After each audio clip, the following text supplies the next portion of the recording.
Andy, my dude, have you heard of the magical website builder known as Squarespace? Ugh, not another Squarespace ad. I feel like every podcast is sponsored by them. Hey, don't knock it till you try it. Yes, okay, it is overhyped, but actually it lives up to the hype. Squarespace is like a website fairy godmother. With a click of a button, your site transforms into a beautiful masterpiece. A website fairy godmother? That sounds interesting. What makes it so magical? Well, for starters, those slick templates make anyone look like a professional web designer. Pick one, customize the colors and fonts to match your brand, and voila. Plus, the drag and drop fluid engine is so easy, your grandma could build a site on Squarespace. Well, she did knit me a lovely scarf last Christmas. Maybe website design is next. Exactly. And when you're ready to sell your Nana's handmade scarves online, Squarespace has built-in e-commerce. Add a store with one click. Get flexible payment options. Then watch those sales roll in. And when she wants to teach others her steezy scarf skills, Squarespace's new courses feature is just the ticket. Nana can set up her curriculum and enrollments and payments in a snap and become the next e-knitting influencer. Oh, wow, you really sold me with the grandma angle. Sign me up for that free trial.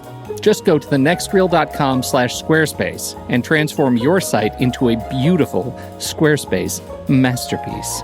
Well, thanks, Pete. Even though it's overhyped, Squarespace actually sounds perfect for Nana's site's needs. Appreciate the warning on the ads, though.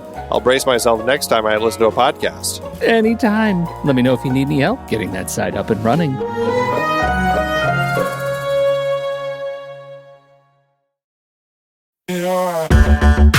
Andy, can you believe we've almost hit 700 episodes of The Next Reel? I know, it's crazy. And with all the other episodes in our family of podcasts, we are well over 1,200 episodes of movie conversation. It's really pretty amazing that we've gotten to have these in-depth movie chats every week for over a decade now. And we couldn't have done it without our loyal community of film fans. Their support over the years has meant so much. For sure. That reminds me, we should give the merch store a shout out. Buying shirts from thenextreel.com/merch is a great way listeners can continue to support the show. Plus, they get to sport our great designs. Absolutely. I think sometimes folks forget we have a variety of shirts, mugs, phone cases, and more available. In fact, a great place to start is with a shirt sporting the Next Reel's logo. We also have that classic Fast Times Spicoli Surf School tee, or the weirdly popular Rusty's European Tour shirt. The one from National Lampoon's European Vacation. Why is that so popular? Search me, but we have sold a ridiculous number of those. I guess there are a lot of Rustys taking trips to Europe? We're always adding new designs based on movies we've covered, like our brand new design for a streetcar named Desire, featuring a streetcar named Desire. So if you want to rep your love of TNR and films, head to thenextreel.com/merch. Every purchase helps us continue to have these weekly in-depth conversations. So visit thenextreel.com/merch today. And as always, thanks for listening and being a part of the Next Reel community. We've got lots more great movie chats coming your way. I'm Pete Wright. And I'm Andy Nelson. Welcome to The Next Reel. When the movie ends, our conversation begins. In just a matter of seconds, you're going to hear a classic episode of this show from back in the day when we called ourselves Movies We Like. It took us a while to settle into the show's format, so you'll notice some differences as you listen to these episodes. For instance, it takes us a bit of time to actually get into the conversation about the movie. Things like that. But we're still proud of the conversations about the movies themselves, and we think they're worth keeping in the library. So enjoy these episodes from our back catalog. And you can become part of our Discord community, learn more about the show, and find out how you can become a supporting member at thenextreel.com. So thank you, everybody, for downloading and listening to The Next Reel. We appreciate your time and attention, and we hope you enjoy the show.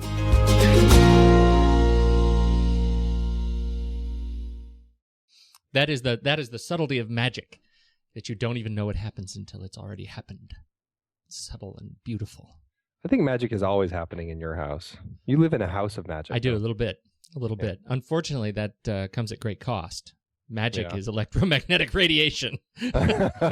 So you kind of look like that guy in RoboCop. Right, we're all very pasty. Toxic waste dumped on. Exactly.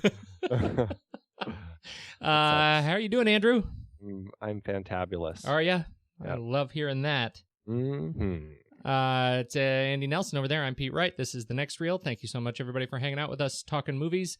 We're doing, what are we going to be talking about later? We're doing Couples on the Run.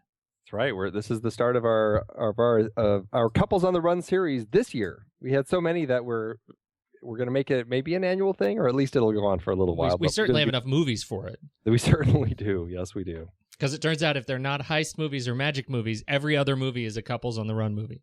That's right. Every one of them. There are a lot of couples who spend time running. In films. So we're going to be talking about the fantastic Midnight Run. Absolutely. In just a few minutes. Very excited to talk about that film. In the meantime, do we have any announcements? I don't think we have any announcements, but we do have trailers. Yeah. I'm going to go first.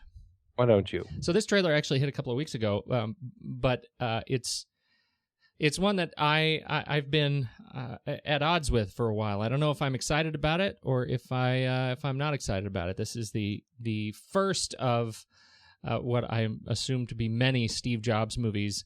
Jobs, starring Ashton Kutcher as Steve Jobs, written by Matt Whiteley, directed by Joshua Michael Stern. And now you just go ahead. You think it will be the first of many? Well, I know it's the first of at least two. Wow, I had no idea. Yeah, Aaron Sorkin is writing another one. They got the rights to the Jobs biography, and so they've got Aaron Sorkin writing the story. So that one is the one that it got a lot more press. Aaron Sorkin got a lot more press than this one initially. I think they got a lot of. It got a lot of momentum because of Ashton Kutcher for a little bit, and then it kind of went away, and we weren't really hearing much of it. People saw him and thought, well, no, he doesn't really look like Jobs. He's kind of awkward, or, oh my gosh, he looks exactly like Jobs, but he acts all weird. And so this is the first trailer that hit, and now that it's sort of settled on me, I think I'm more excited about this movie than I was. Yeah. They're taking on a really large part of his life. In this movie. I mean, they're taking from sort of the beginning to the end, I think, at least it looks like. And it sure does. And I wonder, I mean, what I've heard is the other Jobs movie, they're taking a much finer kind of view of his life. It's not an entire biopic. It's more of a snapshot. And so it'll be interesting to see how they handle this. I think the trailer portrays, more of Kutcher as Jobs and I think he does a pretty good job, but I feel like it's really the jury's out. It's hard to get a real vision for what he brings to this character in these clips. So, I think he looks great in it. I am going to have a hard time not comparing it with the Pirates of Silicon Valley that came out, the TV movie that came out in the late '90s with Noah Wyle playing Steve Jobs. I really was fond of that. I thought that was a great story of the two competitors, Steve Jobs and Bill Gates, and Anthony Michael Hall playing Bill Gates. I just loved that pairing. I loved how they played it. I really enjoyed that story, and I thought Noah Wyle did a great job. I think Kutcher looks good in the film, and I think he could pull it off. It's always it's kind of tough to judge by the trailer, but I'm excited to see it. I think it'll be an interesting story, albeit one that's been told before and is going to be told again. Yeah, it's a funny thing. This could be that role for Ashton Kutcher, right? The one that gets. I mean, right now he's a pitchman, and I think some of his movies are funny, but he's not one that I've historically taken very seriously. No, he's kind of a celebrity who appears in movies. Celebrity for celebrity's sake. And I would be very interested to see if this is the film, that takes him to that next level. Yeah. All right, your turn. I'm excited about your movie. I'm very excited. We haven't talked about this since the trailer. The trailer came out a month or two ago, actually. And we just haven't talked about it yet, but the movie comes out in September, and it's Riddick. It's the next in the Chronicles of Riddick. I guess you can't even say that now since the second movie was called The Chronicles of Riddick, but it's in this Riddick, I guess now a trilogy, Pitch Black, The Chronicles of Riddick, and now just Riddick, directed by David Twohy. And the story of Riddick, this interesting character that Vin Diesel plays, and I really enjoy the first two films. There's something really fascinating about this world that Twohy's created, and this character of Riddick that Diesel plays. I have so much watching the films. The second film isn't as good as the first movie. It has a lot of problems, but he expanded the universe so drastically in the second film that I give him a lot of credit for that. And even with its problems, I have just a lot of fun watching that second film. This film looks a little more like he's going back toward what he had in the first film. It looks a little more of a smaller story with Riddick and a group of people trying to catch him, and just kind of focusing on that story, as then they all end up having to work together to, prevent themselves from getting eaten by, I don't know what sort of lizard creatures that are crawling out of the ground. But it looks like it's going to be a lot of fun. I'm very much looking forward to it, and it opens in September. I am also very excited about this one. This is an interesting one. Did you see? Have you seen any of the other Riddick properties? Dark Fury. Have you? Which was I've seen anime. Yep, I've seen Dark Fury. That's a nice little one too. It was a nice little one, and the games too. I think are one of the things I like so much about the Riddick kind of universe is how tightly that's all all of these different properties are tied into one another. I think all three movies stand really well together. You're right about the second one. I had problems with that one too, but overall, this is an anti-hero I really love. This character of Riddick, and I think Vin Diesel does a great job in this film. I think in these films. I have just so much fun watching these movies. They're great escapist media. They're a lot of fun, and it's also nice to see Katie Sackhoff from Battlestar Galactica, right, most recent show, popping up in the movie. So it's just going to be a lot of fun. I mean, they're violent, they're just kind of crass, fun sci-fi, and I really have fun watching them. I love it that his his superpower is that he can see in the dark. Like, how innocuous is that? And yet he's terrifying. That's right. Riddick. You think they could just flip up his glasses and blind him when they're out in the sunlight? Yeah, and yet he's Riddick. That's right. Yeah. Very much looking forward to those two movies, and it's been a little while since they've been out, but they're worth checking out. I think going to be good films. Definitely. And now we should jump into Midnight Run, eh? Yeah, let's do it. Do you need to go through any of the where people find us stuff? I probably do, huh? I can't remember. Well, I didn't this time. So let's just say, before we start talking about Midnight Run, head over to thenextreel.com, and you can find all of our past episodes. You can subscribe to the show. It'll take you either over to iTunes, where you can subscribe for free and leave us nice comments, and many reviews of 5 stars would be very helpful to us. We thank you very much for those. Or you can subscribe on your other device. The RSS feed's available on the website. Let's see what else. You can catch up with all of our Film Board episodes over there as well. Our monthly Film Board special event episodes. We have one coming up we need to talk about. Have we picked that one yet? I don't think. It's still a secret. It's still a big secret. That's what we're going to say. It's a secret. The next secret Film Board event is coming soon, so stay tuned for that. That's right. Yeah. All right, let's talk about our movie. We're talking about Midnight Run. Yes, we are. This is the fantastic Robert De Niro and Charles Grodin. This was 1988's action comedy film from Martin Brest. And what do we think of this?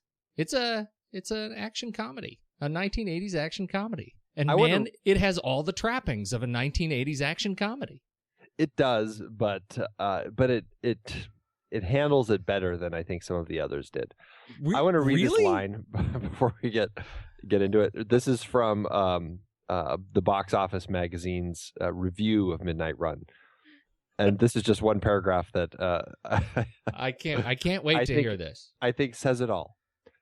Another totally swell action comedy.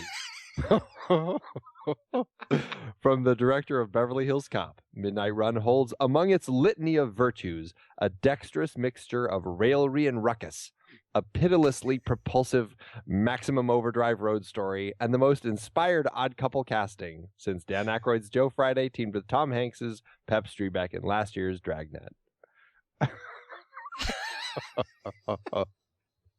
Really? Really? So we should talk about this dexterous mix of raillery and ruckus. Yeah. Were you moved to that level of fanaticism? I do think it is a totally swell action comedy. It is. I think that paragraph really sort of sells it well in the beginning, and at the end, it comes off the rails a little bit. This is a swell action comedy. I think it is Totally swell. You know what this movie is? This strikes me about this movie. This is a movie that celebrates the supporting cast. You know what I mean? Like the best lines, the most interesting, the most interesting comedy. I mean, for me, the real highlights in this movie are Charles Grodin and Joe Pantoliano. I mean, those are the guys that are the funniest. They're the most interesting when they come on screen. For some reason, when Eddie Moscone, Joe Pantoliano's character Eddie Moscone starts screaming into the phone, I'm laughing. It doesn't even matter what he says. Charles Grodin is absolutely fantastically soft-spoken, sarcastic, and is just a wonderful character. Robert De Niro just should not have done this film. What? You're kidding me. No, I'm not kidding you. I think he's terrible in this film. He's terrible. Dennis Farina. I think he's so great in this film. I love him in the movie. He is so lucky to be surrounded by people like Charles Grodin, Yaphet, Kotto, Pantoliano, Dennis Farina. I think they all pull it off in spite of Robert De Niro. Wow. I know. Really? I didn't expect. Are you kidding? I didn't expect that. I didn't expect to be that guy. I didn't either. I really like him. I think you're wrong. Wow. I love him in this movie. I think he plays it really well as this gruff guy who is dealing with a frustrating situation from his past and is disgruntled. And I really like how he plays off of Charles Grodin. I think they work really well together. I thought I would agree with you. And in fact, when we decided to do this movie as part of this series, I thought, well, this is one of those things. I totally remember this movie as a really fantastic couple on the run buddy movie. Robert, we should talk about the story. You want to do a little backstory, because for people who haven't seen this movie in a long time, what is it about? Robert De Niro plays Jack Walsh, a cop a former cop who has now become a bounty hunter. He needs to find and return a former mob accountant, Jonathan the Duke Mardukas, played by Charles Grodin, who embezzled $15 million from the mob, represented by Dennis Farina, playing Jimmy Serrano. So Jack Walsh finds the Duke and starts bringing him back, although due to the fact that the Duke won't fly, he has to travel across the country, and he has to get him there by the end of the week. He's being pursued by a rival bounty hunter, played by John Ashton. Fantastic. He's Marvin Dorfler in the movie, and he was in Beverly Hills Cop. He's also pursued by a very persistent FBI agent, Alonzo Mosley, played by Yaphet Kotto, who's just great in this movie as well. And he has to try to beat them to get the Duke across the country. And that's essentially the long and the short of the story. Right. It's not a terribly complicated story. I think to its service, the film tells a simple story of these two guys running across the country. They have to get there. The ticking clock is the bail, and it's a simple story that's funny in most places, and everybody except De Niro really pulls it off. That's my pitch on this movie. I want to talk to the 1988 Pete who liked it. You totally should. Liked De Niro. You should talk. No. Now don't go, Andy. You totally thought you liked it. You remembered it that way. I want to talk to that Pete. Where is that Pete? Can he come out and play? He's not here. Stop it. He's not coming out. I won't let. No, Andy. The thing is, here's the thing. I think what we got with De Niro in this film is Untouchables De Niro trying to be funny. That's what I think we got, and that's what he's just coming off this movie. Look at that. Did you see in the little trivia bit here in your? Did you uncover in your exhaustive research on this film? De Niro was actually going for Tom Hanks's character in Big. I saw that. Big could have been De Niro. That would have been. Talk about shaking your been fragile worldview. Yes, that would have been terrible. Really, really. Been a problem for me.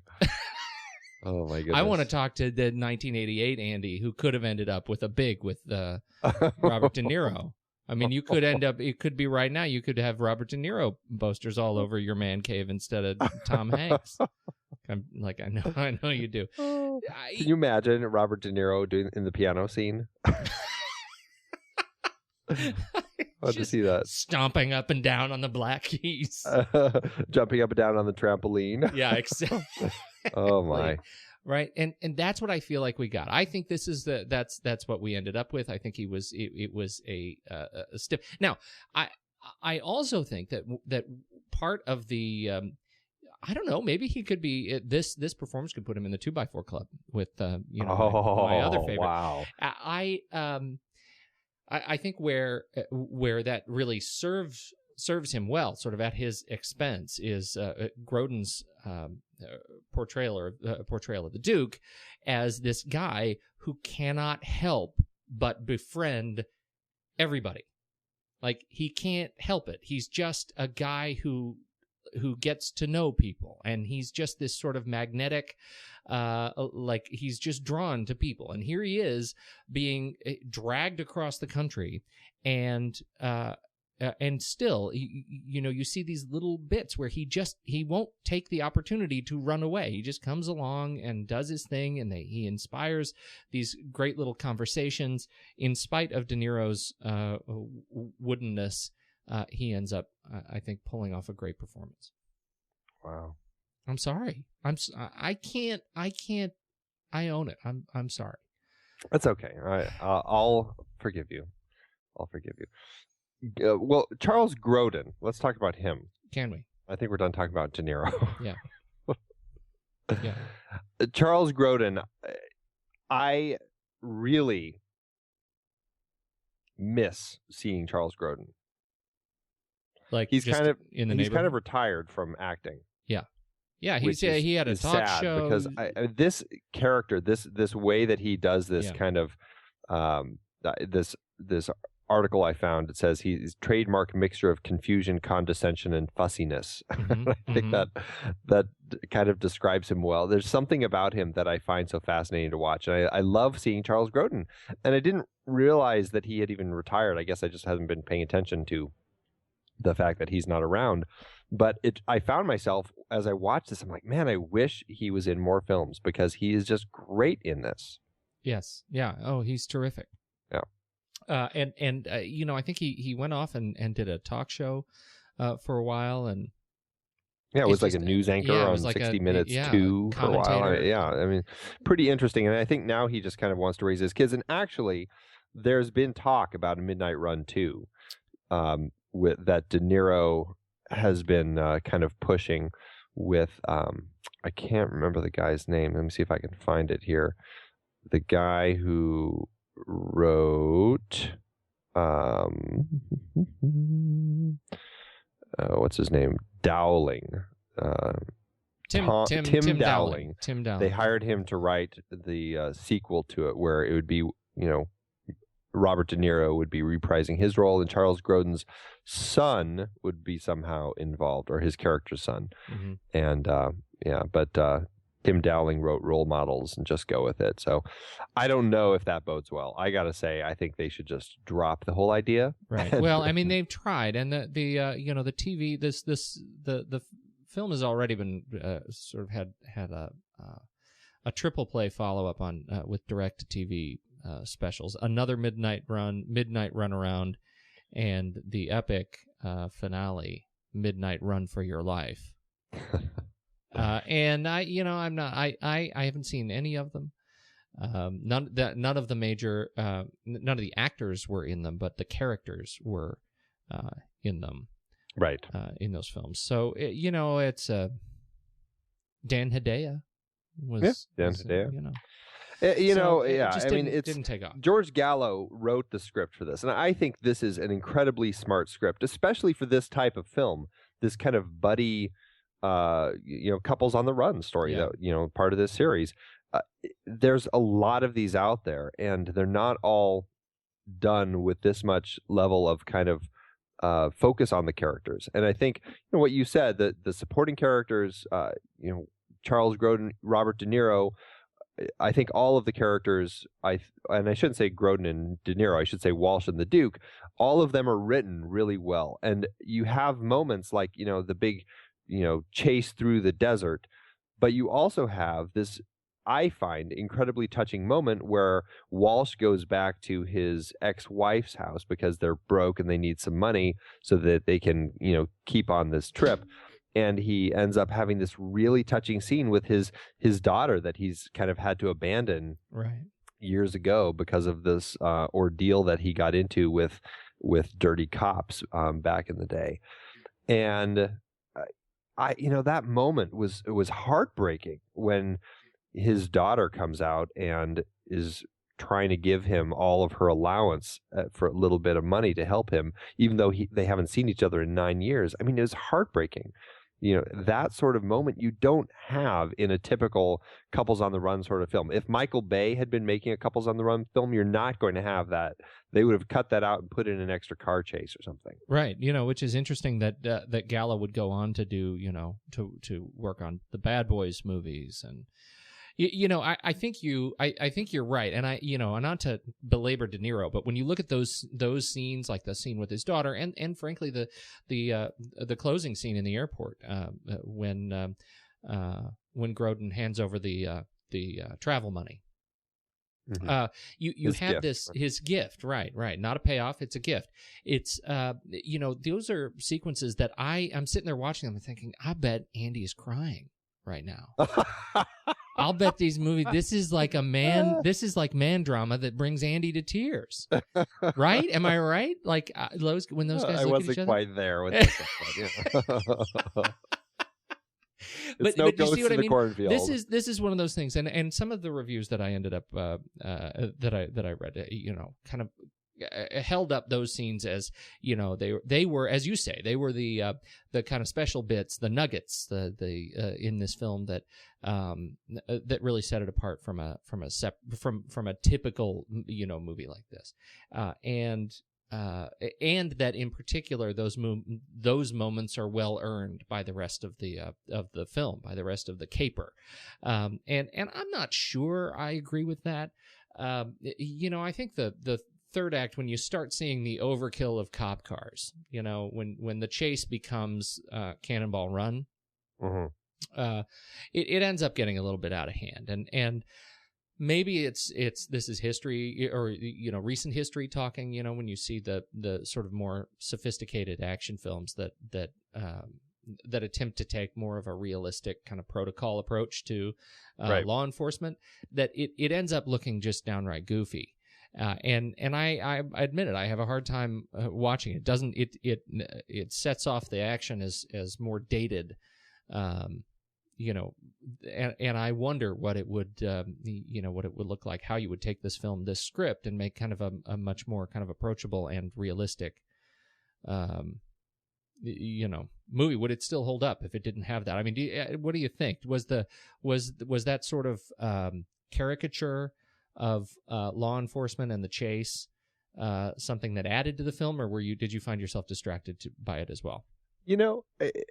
I wasn't distracted by it. I mean, it's definitely there. It's definitely obvious. I picture the big chase at the end of the Blues Brothers, where it's just cop cars literally falling from the sky.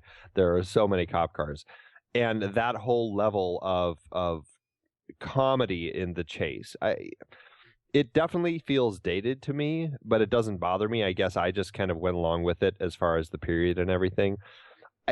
Honestly, I'm trying to remember if I've seen a recent comedy because what you were comparing with is modern, the more action, the serious action films, Right. But I'm trying to think of a modern kind of a comedy that has those chases in it, and honestly, I can't think of one. I mean, I'm sure there's one out there, and I'm just not thinking of it. But it has a big chase like that. What's your memory of Beverly Hills Cop?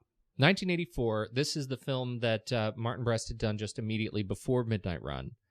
What's your memory of the kind of police action in this film?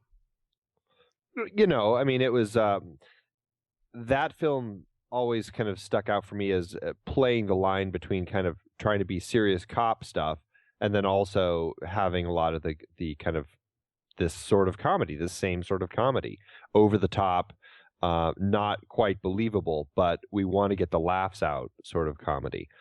And I don't know. I guess it's never bothered me. It just kind of seemed to become the part of the genre, part of that action comedy genre just or comes subgenre. with what you expect. I remember. You're right. I mean, I remember it kind of walking that line too. I don't remember the kind of volume of goofiness in that movie, and I think this one sort of is. The Midnight Run ends up being kind of Beverly Hills Cop with its hair all let down. I mean, it just sort of lets it go. But I don't think it holds up to your comparison of the Blues Brothers, which I think took more ownership of the goofiness just by the sort of caricature of the main characters. Was almost the point of that film, right? It was. I was right. only comparing it in the sense that it had that a lot of more cop cars than it should have. But see, that's my point. That what we get with the Blues Brothers is a movie that absolutely understands its identity, and what we get in Midnight Run is a movie that sometimes forgets. See, I don't know. I mean, I guess I can agree with you, but because of the nature of it being an action comedy, you're going to have that stuff in the chase scene in order to kind of keep the comedy side of that going.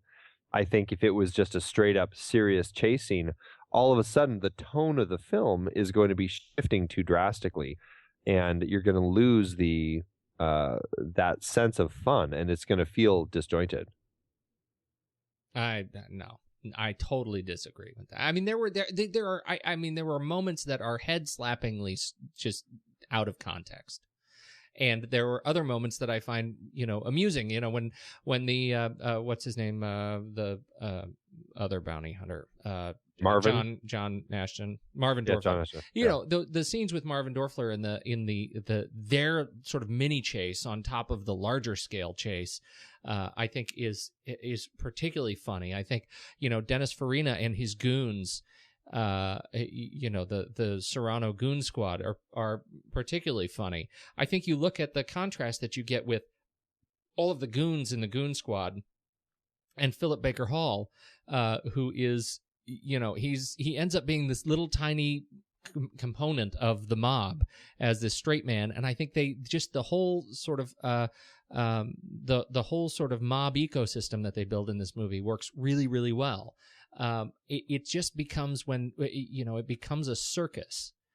I lose track of what credibility the film builds in the first two acts in humor that they already established that they can deliver. It's a smart script. It's otherwise well architected, and then it just comes, just like I said, it comes off the rails for me. Okay. I mean, I can totally see your point. I can totally see your point. I guess for me, it's never really bothered me, and yeah. I've always kind of went along with it. Excuse me. And I think it's not as big a problem. I don't know. Maybe for some people it does feel a little more disjointed, but for me, it just feels like it's part of the flow of the whole thing. So I kind of get the vibe the whole time, so it doesn't bother me. All right, no, you got the vibe. That's for sure. That's right. Here's the thing. So you teach this screenwriting gig, right? That's what you do. So you get a student who comes in. You've never seen Midnight Run, and they hand you the script. Midnight Run. A young, you know what I'm saying? A young George Gallo hands you the script. And you read it. What grade are you going to give it when you get to that third act and you read the whole thing? Just reading the script. You don't see it. You don't know the actors. What are you going to say? Geez, that's, I would like it. I mean, the elements of the story that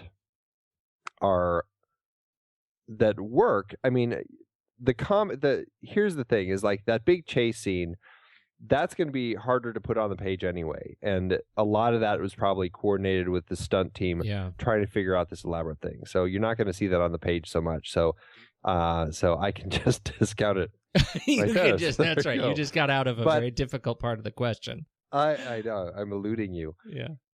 The thing that I would be attracted to in this script is this balance between the typical genre story that we're having with this action comedy and this couple on the run trying to get away from everybody as they cross the country, along with the character moments that you wouldn't normally see in a film like this. And I really enjoy the character moments all the way through. And I think that the dialogue, regardless of what you think of the actors, I think the dialogue that's written for all the characters is really clever. I think it works really well in context for each of the characters.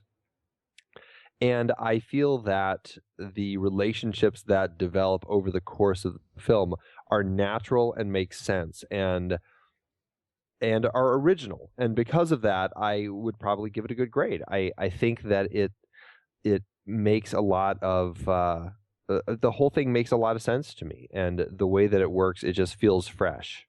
And even still, I watch it again, and it's funny because I hadn't watched it in quite a long time, and I was actually perhaps a little more reticent to watch it than you, because I think in my mind I had put it in that camp where it was much better than it probably was. But then when I watched it again, I felt actually, again, like it was a pretty fresh script. I really enjoyed the story. I didn't find anything really lacking, and I felt that I really connected to the characters, and the relationship between Walsh and the Duke really worked for me. And all of the moments between them, all the way through the script, show a very fascinating relationship developing between this character who's this stubborn, by the books bounty hunter and by the books cop who really got screwed over when he was working back in Chicago, and this criminal who really is in the wrong line of work. He should never have been working for the mob in the first place because he's too good of a guy, and he only embezzled funds so he could donate it to charity. And you get those two characters together, and you can see how this criminal ends up, in a way, transforming this cop into actually becoming, kind of a better person and opening up and all of that. And I really enjoyed the characters in this story. Yeah. Yeah, I appreciate hearing that, because I think you're right. There is a lot that we need to hand over to Martin Brest, the Martin Brest special, which is just throw more cop cars at any given scene.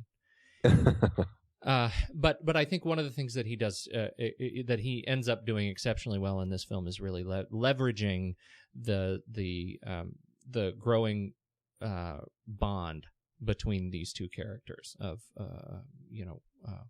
Walsh and the Duke, and I think that plays really well on the page and on screen, and these characters, so these actors really bring that to life. The other scene that I don't want to let us let go of is the train scene, when they start talking about whether or not they could ever be friends.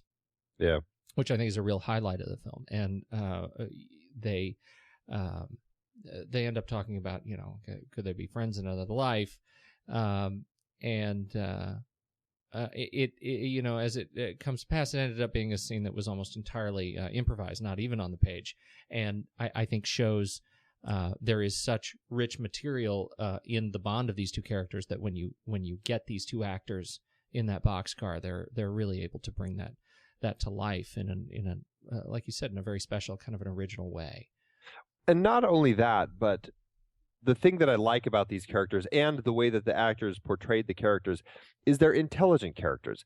You don't have either of them as kind of this run-of-the-mill typical ex-cop who's just a bully.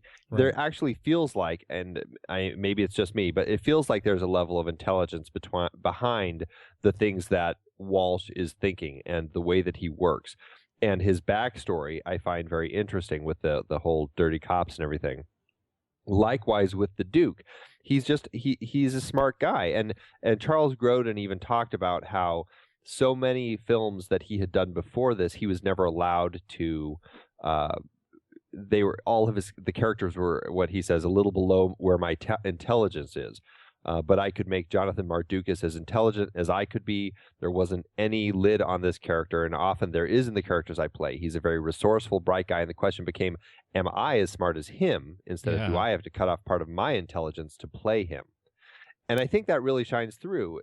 You get real intelligence and just fascinating conversation coming from these two, because it is clearly two intelligent men, like the scene on the train where, well, and I'm thinking of the boxcar or the dining car where he's talking to him about his wife, and you know, there's just seems like there's real empathy between them, even if De Niro is a bounty hunter taking him in. Yeah, and I think to De Niro's credit as well, is being able to play this character that is, it's a comic character, but not it's a comic movie, but not a comic character. And there are some, you get some of these kind of more slapstick moments. The first scene, when he drops the lockpick and dodges a shotgun blast through the door. Yeah. Those kinds of things happen in this film because it's that kind of film, and yet. That we have these hooks, these more sort of emotional hooks to grab onto that kind of get us through the movie. The dining car, the over the fire in the boxcar, all the way to the closing scene, which I think again is a real highlight. Yeah. Okay. The F word is used exactly 119 times. Is it really in this film? Yeah. I hadn't found the count, but it certainly is prolific. It actually feels profane. It is a lot, and I found that, and I know how to swear. I do it with great. I do it a lot. I don't have a great vocabulary anyway, and so sometimes I just fill in the blanks with profanity. And yet even I found that I found the swearing distracting in this movie. See, it didn't bother me. See, it didn't bother you? What is it with you? You're just numb to the world, man. I guess I am. Throw another saw on. No, I found it a little bit distracting and out of character for most of the characters. I felt like there were, I think, Pantoliano and absolutely Farina pull it off, but there is so much swearing in the film that so much of the F word in particular that it becomes a joke in itself. And I don't know if it was, I can't figure out if it was some sort of a cultural statement, if he was trying to make a point with it, because it started feeling like a blunt instrument. Yeah. That's how it hit me. And when you say the F word, you're not referring to fistophobia. No, isn't that, I'm a sure that's new word that we get in this film. I assumed that was a PH. Oh, okay. Fistophobia. Fistophobia. Okay. So what else do we love about this movie? Let's see. Hang on, I got to get back to my production list. I love the score for this film. Oh, I'm so glad you brought that up. Danny Elfman. Danny Elfman did such a great job with the music in this film. It's got this great kind of just driving energy. It also has this theme that is really kind of just this kind of melancholy and pensive, and it really gives you a sense as to who Walsh is. It's kind of this,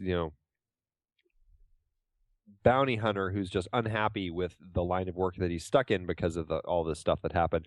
And that melancholy tune that we hear right at the start of the film really brings that home, and then just the driving energy that takes over from there, I think is just such a great just melody to see us through the film. And I mean, this is one of the early pieces that Danny Elfman did when he started composing. I think it's within the first couple years, if I'm not mistaken, and I think that he really knocked it out of the park. I agree with you. I found it, I like it. It was very much of the time. It felt sort of contemporary to other movies of the time. I found it, I guess I expect more Oingo Boingo and less Eric Clapton. And in this, in particular, this film I found highly derivative score. The score was highly derivative of Lethal Weapon. And that doesn't mean it was bad. I like it as well, and I think the what you bring up, I think is right on. It's a good score. There's so much originality in Danny Elfman's work, and I think what we're seeing here is going back to where he started, as a writing scores. I think he's we get to see kind of where he was still a little bit shaky in finding his own finding his groove. Well, but you listen to his variety of music that he's written over the years. But he hasn't written many of these. Like, you listen to the other movies that he's done, and this movie kind of stands out. Well, it stands out. It's not a wacky, crazy Danny Elfman. No, but it Danny definitely Elfman's... has. It definitely has kind of a little bit. It has some of the fun, and I can see where you're going with the Eric Clapton comparison. That really actually makes a lot of sense, because I think Lethal Weapon came out the year before. It came out the year before, I'm sitting here. As I say that, obviously, the movies, the production of the movies kind of overlap. I'm not in any way saying that Elfman was trying to be. It probably Clapton. had a contemporary vibe of the time. Yeah. But I don't know. I find it just really fun and very easy to listen to, and it just amps me up when I hear it. So I love it. No, I totally agree. What's interesting about Danny Elfman? So he did Midnight Run was 1988. It was a big year for 1988. Was a big year for him. And just look at the other movies that Danny Elfman did. Just that year alone: Beetlejuice, Midnight Run, Big Top Pee-wee, Hot to Trot, and Scrooged. Yeah. Right? Just 1988. That's a lot of stuff. And Midnight Run this is the one of these things is not like the other. Hot to Trot, I think, is closer to Midnight Run than the other three. You think? But I think the other three end up being Hot to Trot in quite a while, but far more sort of of the genetic of the Danny Elfman sort of musical gene that we get into the 90s, when we get into Batman, Nightbreed, Dick Tracy, obviously the Tim Burton partnership, right, and Army of Darkness. That's right. He did the March of the Dead. But this guy, he's done an awful lot of movies. I haven't heard. I actually, there are some that I haven't heard. Although you just saw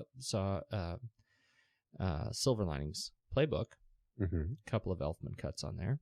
Yes, I liked them. They were very good. Have you heard Hitchcock? I have not heard Hitchcock. In any case, he's Yeah, he's good. That's where we go. He's good. It was good. He did Real Steel, for Pete's sake. He did, exactly. Great score. Great. It was a great score. That's the truth. Yep. All right. Most of even the movies that suck that he was on, he actually he's a credit in most cases. He is one of those composers that can be the one glowing ember in a pile of rubble as far as a bad film. Boy, that's the truth. All right. Let's see. Back. Now I gotta go back. I gotta hit the back button. We gotta get back to the thing. So now we're talking about. Let's see. What do we know about the cinematography and the editing of these guys? I don't know who this. I've never heard of this Donald Thorin. What has Donald Thorin done? Donald for me lately? Thorin. I don't know who he is either. Actually. Let's. He's. Oh no. We might have to edit this. Why? Because he's done everything. He's done movies we like. Well, he's definitely continued working with Martin Brest in Son of a Woman. That's right. And I know one of our favorites, Tango and Cash. Dudley Do Right. Ace Ventura: When Nature Calls. Yep. Yeah. Little Big League. No, he did Shaft. Purple There you Rain. go. Don't even talk to me about Purple Rain. It's my favorite movie of all time. I don't doubt that. Favorite movie of all time. Yeah, so he is a prolific DP who I can't even. That's a name I've never put with movies. It looks like he has retired as of 2003, but his two sons are also cameramen. So there you go. All right. Nothing. The editor on the film was Chris Lebenson, who we've talked about before. He edited Sweeney Todd, The Demon Barber of Fleet Street. Right. He's actually edited every Tim Burton film since 1991. So he is another. Tim Burton latches onto people. That's Don Thorne Jr. Is that what you're talking about there? No, now I switched to Chris Lebenson. Oh, Chris Lebenson. See, here's the thing though, about this film in particular, and I think why I would not associate any of these names with this movie, because I found otherwise in general the cinematography and editing was ended up being pretty safe. I didn't find anything. Yeah, I mean, there was nothing too crazy about crazy. it. But, it's an action comedy. You're not looking for something that really stands out or anything, I do know. You do know. Yeah. All right. Okay, then what you were going to say something. Go ahead. I'm going to change the subject, so get it. I was going to change the subject, too. All right, you first. I was going to say the film was nominated for 2 Golden Globes. Yes. In 1980 or the 1989 Golden Globes, Best Motion Picture, Comedy or Musical, and Best Performance by an Actor in a Motion Picture, Comedy or Musical, Robert De Niro. Your favorite. Charles Grodin did win an award at the Valladolid International Film Festival, wherever that is. Yes. And it won in the top 10 films of the year in the National Board of Review. That's all. Yeah. Your turn. No. I think some of the, Ebert, I think he calls it a comic thriller. I didn't get so many thrills out of it as just action and cop cars, but I think he points out in his review something that really sticks with that we've already talked about, but the fact that it's he says, quote, "It's rare for a thriller to end with a scene of genuinely moving intimacy." But this one does, and I think that's really true. The movie ends up paying off in some really interesting places, places that I just sequences that I don't expect even after having not watched it in many years. I found myself genuinely surprised by the more sort of emotional moments that come throughout the film and end up making some of the goofy stuff tolerable. How'd it do in ye old box office? It did pretty well. I see it had a budget of $30 million. Somewhere I saw that they spent about $15 million on prints and advertising, so about $45 million. It made domestically about $38 million, internationally about $43 million, so about almost $82 million total. So it made its money back. And I note you have updated the cost per minute breakdown with this film. I certainly have. How does it Midnight fare? Run on our list of films falls at number 30, having made per minute. It was 127 minutes long. It made $288,296 per minute. Did that surprise you at all? Not really, I guess. Was there anything surprising about that? I never thought of it as like a huge moneymaker. I never thought of it as a big box office loser. It just kind of seemed like one of those fair to Midland sort of movies as far as how it fared at the box office. This is not obviously adjusted for release date. None of these numbers have been adjusted for. So it's hard to compare. Inflation. But our ranking is. It's interesting to me that you get movies like Bull Durham that it beat Bull Durham just barely. Yeah, it came out the same summer. Yeah. Although Bull Durham was barely a shorter minute. film, so hence Right. it made more money at the box, Right. or it made more money per minute. Yeah. I found that interesting. All the President's Men, these movies that I sort of hold up on a little bit of a higher platform that were of the same or earlier period ended up doing not as well as this film. So that's something. Yeah. All right. What else you got? You got another thing? I had another thing and I closed my tab. Oh. Just real quick though, Martin Brest, who directed this, very strange career. A guy who hasn't really done a whole lot of films. His first feature, I believe, was 79, Going in Style. I think he did a couple of shorts before that. Then Beverly Hills Cop in 84, Midnight Run in 88, Son of a Woman in 92, Meet Joe Black in 98, and then the poor guy wrote and directed Gigli in 2003, or Gigli, however you say it. Yeah. The horrible bomb that really I don't know if I could say it killed his career, but it seems to have killed his career. He hasn't done anything in 10 years. I did read somewhere that he said that making films was never that interesting to him, and that he's just directing commercials now. I don't know if that's rumor or what have you, but that's what I heard. And considering his last film was such a bomb, and before that, Meet Joe Black. Did you saw Gigli? I didn't see it. Gigli, you didn't? It's it's fascinating. So I'm on the IMDb page. You read the description of the film. It really describes it. I had never read it put quite this way. The violent story about how a criminal lesbian, a tough guy hitman with a heart of gold, and a retarded man came to be best friends through a hostage. Wow. Well, there's just not. I mean, go. there's just that. I think that insults everybody. Like every stereotype that is that is in this film is insulted in that one sentence. It sounds pretty terrible. It's doesn't terrible. Yeah, that's kind of it. I don't know. It's kind of unfortunate because I actually I did like Meet Joe Black and Son of a Woman. I liked quite a bit. I never saw all of Meet Joe Black. I wasn't very impressed with what I saw, and it certainly really did not do well at the box office. It was a big failure. But it does have a lot of fans. It has a lot of people who really enjoy it, and so more power to them. No, I didn't love it, but I liked it. I watched it. I have it. But where do you stand on Son of a Woman? That's kind of a classic. I like it. It's not your favorite. It's there. It's it's one of those movies that I've never quite gotten into like other people have gotten into. I can certainly appreciate it, but I just find it it's there. All right. I'm a little sorry to hear you say that. I wish you'd be more effusive on the film.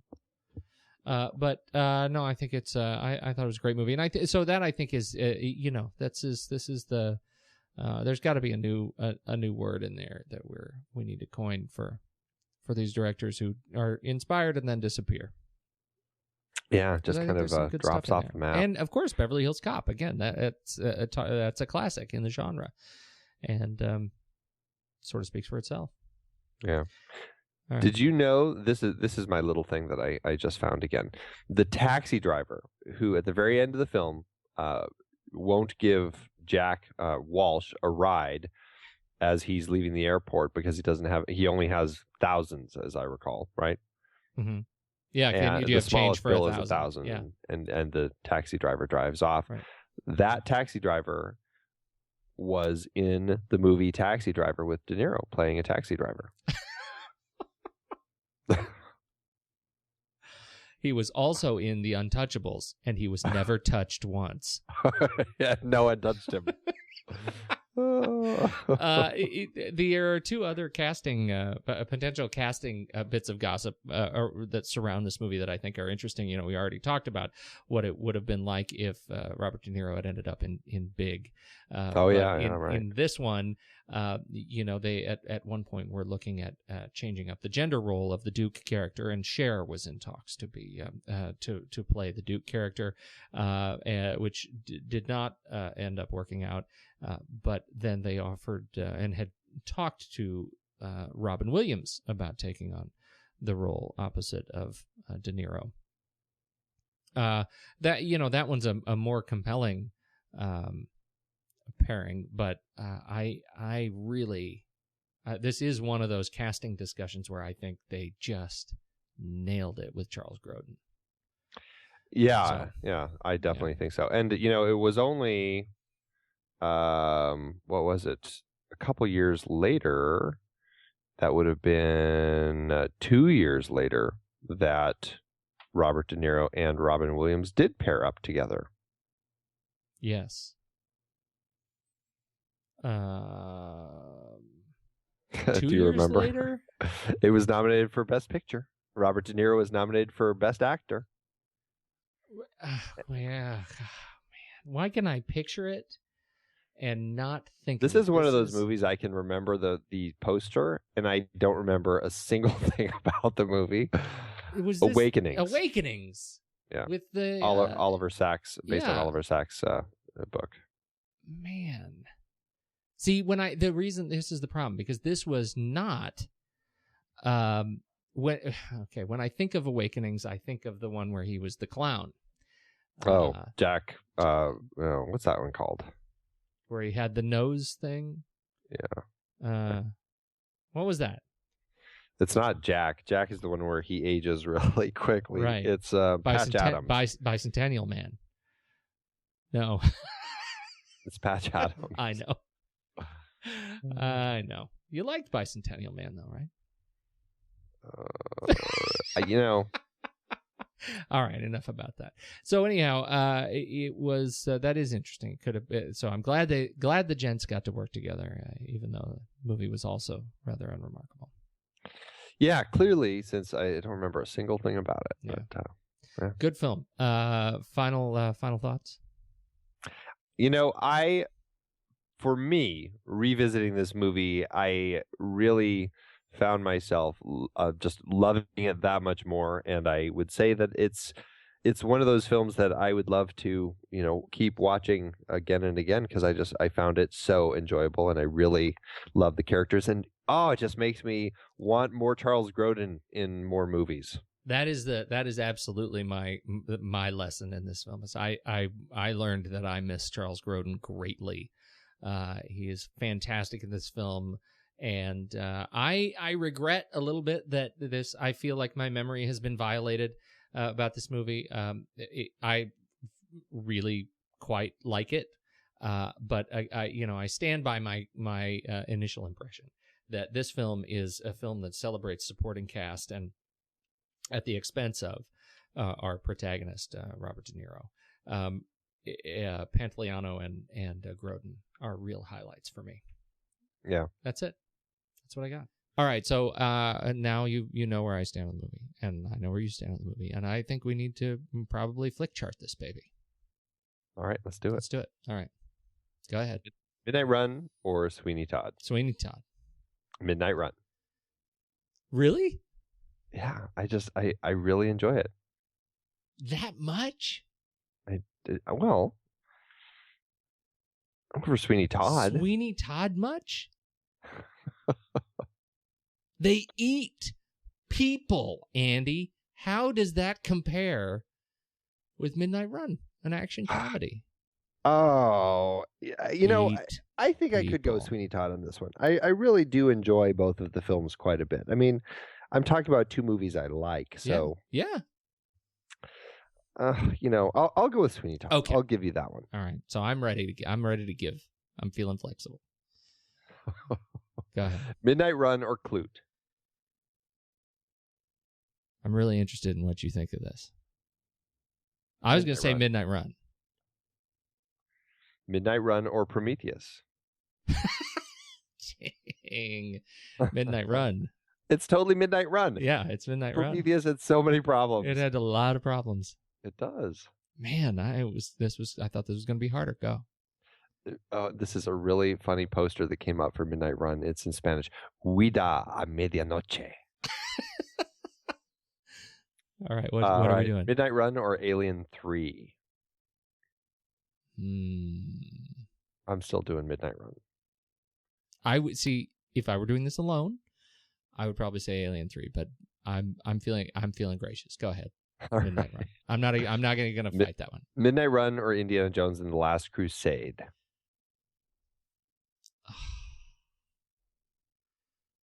You're I probably have to go Indiana Jones. really. Yeah. Oh, good. I was trying to come up with my argument as to why. That I'm No, glad. it's Indiana Jones. It's I mean, Indiana Jones, yeah. It's hard to put it on top. What of if it had been Crystal Skull? Midnight Run or Driving Miss Daisy? Driving Miss Daisy. There's such different films, Yeah. but Substance. It's about yeah, substance at this point. Driving Miss Daisy. I think I would agree with you that. So it's 36 out of 63. That feels about right. Nice I'm little gonna palindromical result. I just made that word up. I think you did. So cool. Good job. You done? That's it. Yeah, I've hit it all. All right. So I'm going to talk to you another time. All right, man. All right. Good night then. Okay, fine. You don't have to get mean. Don't make me pull out my F word. Some things I lost it there. And flop. It is hard to believe that we have been having in-depth weekly conversations about movies since 2011. So many great conversations over the years about so many great movies. And some stinkers. Well, true. But producing this show week after week requires a ton of work behind the scenes. If you'd like to help support our efforts, one easy way is by using our Originals page when shopping for books and movies that we've covered. Just visit thenextreel.com/originals. Your purchases made through our links give us a small commission at no extra cost to you and allow us to keep having these great discussions. In Season 3, we covered even more great adaptations like The Night of the Hunter and It Happened One Night, both part of our Couples on the Run series. We talked about No Country for Old Men. The Coen brothers so rarely adapt someone else's work. We had some fun rom-com adaptations like About a Boy, based on the Nick Hornby novel, and Nick and Nora's Infinite Playlist, adapted from Rachel Cohn and David Levithan's book. In our terribly and naively named foreign language series, we discussed The Brilliant City of God and The Diving Bell and the Butterfly, which I won't ever be able to watch again, ever. But could you read the original memoir? I don't know, maybe? We had our Richard Dysart series with adaptations like The Day of the Locust and Being There. Plus, we had that fantastic interview with the man himself. The one where we had him sit on the floor. Because this chair was so squeaky. Good times. We did our first Tom Hanks series with Forrest Gump, adapted from Winston Groom's novel, plus Apollo 13, based on Lost Moon by Jim Lovell. And we did another year series looking at films from 1981, including Das Boot, Gallipoli, and Thief, all based on books. Listeners can dive deeper into all of these original stories and more at thenextreel.com/originals. Every book, play, Movie, video game. You bet. We have talked about some video game adaptations as well. It doesn't matter the source, just follow the link. Every purchase supports the podcast. Check out the full list at thenextreel.com/originals and get reading, watching, performing, or playing today.